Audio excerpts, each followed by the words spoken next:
தன் அளப்பெரிய கலைத்திறமையால் சிவனை, கண்ணனை, கந்தனை, கர்ணனை, திருமாலை, அப்பர் பெருமானை, கப்பலோட்டிய தமிழனை, கட்ட பொம்மனை நம் கண்முன்னே நிறுத்தியவர்.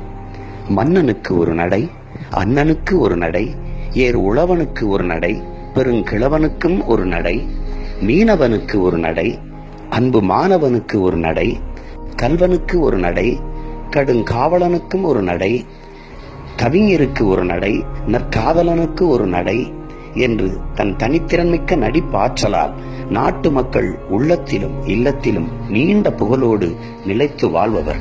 சிம்ம குரலால், தன் சின்ன நாவசைவால் நந்தமிழர் நாட்டிற்கு நல்ல தமிழ் உச்சரிப்பை கற்றுக் கொடுத்த கலையுலக பேராசான்.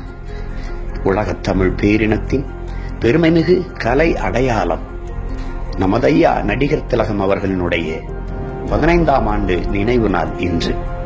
அந்த ஒப்பற்ற கலை உலக மேதைக்கு நம் புகழ் வணக்கத்தை செலுத்துவோம் நாம் தமிழர்.